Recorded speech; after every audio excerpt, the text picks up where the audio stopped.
नमस्ते मेरे प्रिय छात्र मित्रों।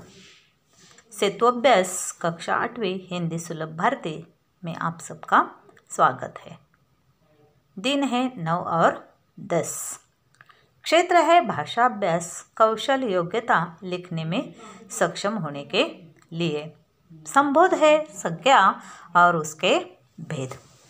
तो बच्चों, आज हम संज्ञा और संज्ञा के भेद सीखने वाले हैं। तो इन चित्रों को जरा गौर से देखो। ये इस चित्र में क्या दिखाई देता है? एक लड़का है और उस लड़के का नाम राजू है।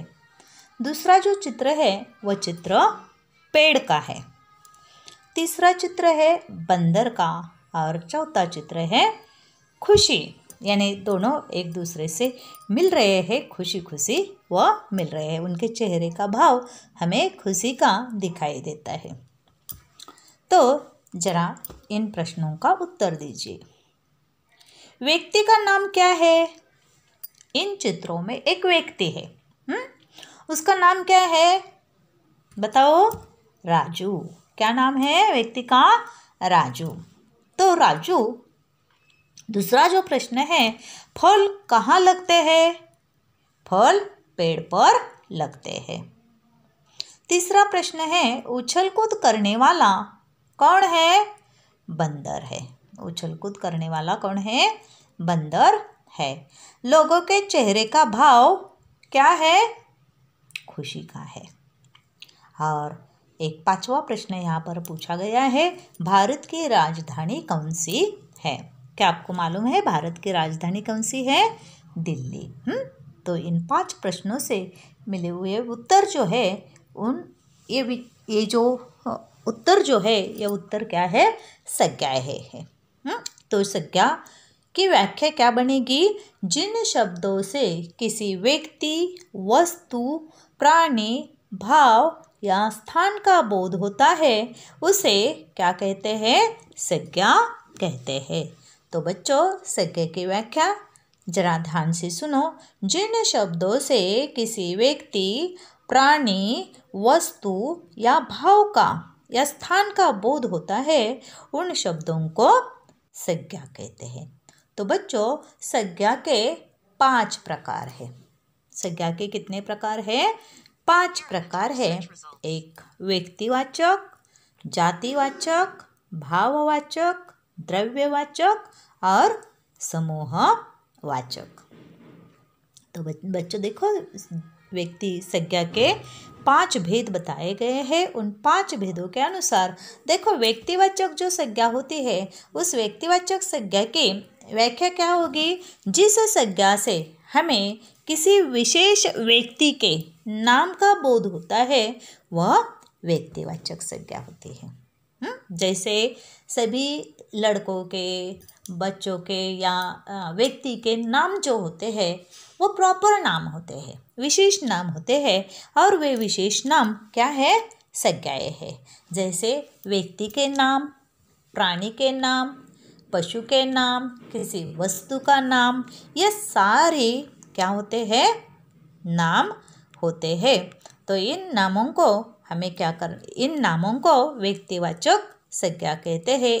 व्यक्ति, प्राणी, वस्तु के दिए गए नामों को व्यक्तिवाचक संज्ञा कहते हैं। जैसे कि राजू, खुशी, तोता, हाथी, हिमालय, गंगा। ये जो नाम है, ये नाम क्या होते हैं? व्यक्तिवाचक नाम होते हैं। तो समझ में आया? व्यक्तिवाचक नाम का मतलब क्या है? किसी व्यक्ति, वस्तु, प्राणी या स्थान को दिए गए नाम को क्या कहते हैं? विशेष नाम को। केवल नाम नहीं, तो विशेष नाम, उसी नाम से उसे जाना जाता है। उस विशेष नाम को व्यक्तिवाचक संज्ञा कहते हैं। अब दूसरी संज्ञा देखो, जातिवाचक संज्ञा। व्यक्तिवाचक और जातिवाचक में क्या फर्क है? जरा ध्यान से देखो। व्यक्तिवाचक संज्ञा में विशेष नाम आते हैं, लेकिन जातिवाचक संज्ञा क्या करती है? केवल उस वस्तु की, उस व्यक्ति की, उस पदार्थ की या उस किसी भी वस्तु की केवल जाति बताती है, उसका प्रॉपर नाम या विशेष नाम का पता हमें उसे नहीं चलता। उसे क्या कहते हैं? जातिवाचक संज्ञा। जैसे राजू, ये राजू उस व्यक्ति का नाम है, लेकिन वो कौन है? लड़का है, वो लड़के की जाति का है, वो पुरुष जाति का है, इसलिए उसकी जाति का हमें पता चलता है। तो वह लड़का जो कहा जाता है, यह लड़का क्या है? जातिवाचक संज्ञा। राजू व्यक्तिवाचक संज्ञा, लड़की जातिवाचक संज्ञा और खुशी व्यक्तिवाचक संज्ञा। प्राणी जातिवाचक संज्ञा, बाघ व्यक्तिवाचक संज्ञा। तोता व्यक्तिवाचक संज्ञा, पक्षी जातिवाचक संज्ञा। नदी जातिवाचक संज्ञा, गंगा व्यक्तिवाचक संज्ञा। तो इन दोनों के फर्क क्या है? केवल इतने ही है। केवल किसी व्यक्ति, प्राणी, वस्तु के विशेष नाम को व्यक्तिवाचक संज्ञा कहते हैं और जातिवाचक संज्ञा में केवल उस वस्तु की, उस पदार्थ की, उस व्यक्ति की जाति का बोध हमें चलता है, वह जातिवाचक संज्ञा होती है। तो तीसरा प्रकार संज्ञा का है, वह है भाववाचक संज्ञा। तो बच्चों, भाववाचक किसी वस्तु का, किसी पदार्थ का, किसी व्यक्ति का भाव पता चलता है, उसके मन के भाव दर्शाए जाते हैं, वह भाववाचक संज्ञा कहते हैं। जैसे इस चित्र में हमने देखा कि ये दोनों खुशी खुशी मिल रहे हैं, इन दोनों मिलने से उन्हें खुशी मिल रही है, तो उनके चेहरे का भाव क्या है? खुशी है, इसलिए यह संज्ञा क्या होती है? भाववाचक संज्ञा होती है। अब चौथा प्रकार जो है वह संज्ञा का द्रव्यवाचक संज्ञा।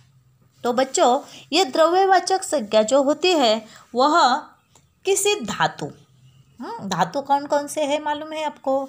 सोना, चांदी, तांबा, पीतल, जस्त, इस प्रकार के किसी भी प्रकार के धातु हो, अनाज हो, तरल पदार्थ यानी पतले पदार्थ जो होते हैं, द्रव पदार्थ जो होते हैं, इन द्रव पदार्थों को या अनाज, मिट्टी, ये जो सारे पदार्थ होते हैं वह किस में आते हैं?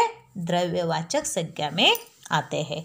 सभी प्रकार के अनाज, गेहूँ, चावल, मकई, ज्वार, बाजरा, धातु में सोना, चांदी, तांबा, पीतल, जस्त। द्रव पदार्थ में सभी प्रकार के तेल, सभी प्रकार के द्रव पदार्थ में पेयजल होंगे, सभी शरबत होगा, दूध, यह सारे जो पदार्थ है यह द्रव्यवाचक संज्ञा में आते हैं। और पांचवा प्रकार है समूहवाचक संज्ञा, जिस संज्ञा से हमें व्यक्ति के या वस्तु के, प्राणी के समूह का बोध होता है। उसमें किसी एक का बोध नहीं होता, बल्कि वहाँ समूह है ऐसा बोध होता है। तो वह संज्ञा कौन सी होती है? समूहवाचक संज्ञा होती है।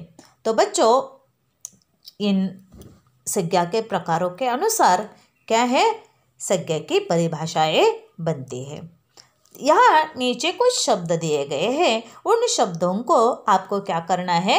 संज्ञा के प्रकारों के अनुसार उस तालिका में भरना है। यह आपके लिए प्रश्न दिया गया है, इस प्रकार की तालिका बनाओ और उसमें ये शब्द भरने हैं। जैसे लड़का, लड़का क्या है? किस संज्ञा में जाता है? लड़का जातिवाचक में जाता है, क्योंकि मैंने बताया व्यक्तिवाचक संज्ञा और जातिवाचक संज्ञा में क्या फर्क है। व्यक्तिवाचक संज्ञा में प्रॉपर नाम आता है, विशेष नाम आता है, लेकिन जातिवाचक संज्ञा में केवल उसकी जाति बताई जाती है। इसलिए लड़का ये जो शब्द है वह जातिवाचक संज्ञा में जाएगा। चांदी, देखो द्रव्यवाचक संज्ञा में मैंने बताया था, द्रव पदार्थ, तरल पदार्थ, किसी प्रकार के धातु हो या अनाज हो, ये सारे पदार्थ कहाँ जाते हैं? द्रव्यवाचक संज्ञा में। चांदी कहाँ जाएगी? द्रव्यवाचक संज्ञा में। अब आया तीसरा शब्द गुलदस्ता। गुलदस्ते में अनेक फूल होते हैं, समूह का बोध होता है, इसलिए गुलदस्ता समूहवाचक संज्ञा में जाएगा। गुस्सा यह मन का भाव है, इसलिए यह भाववाचक संज्ञा में जाएगा। गेहूँ यह अनाज है, इसलिए द्रव्यवाचक संज्ञा में जाएगा। भीड़ में समूह का बोध होता है, इसलिए वह समूहवाचक संज्ञा में जाएगा। मोहन यह व्यक्ति का नाम है, इसलिए वह व्यक्तिवाचक संज्ञा में जाएगा। खुशी यह मन का भाव है, इसलिए वह भाववाचक संज्ञा में जाएगा। लोहा यह धातु है, इसलिए वह द्रव्यवाचक संज्ञा में जाएगा। और पेड़ जाति है, इसलिए वह जातिवाचक संज्ञा में जाएगा। तो ये प्रश्न, ये तालिका आपको पूरी करनी है। अब आइए दूसरे पेज पर। देखो, संज्ञा के अनुसार, सूचना के अनुसार संज्ञा के प्रकार पहचानने हैं आपको। यह करना है अपनी कॉपी में, ये और ये सब लिखना है।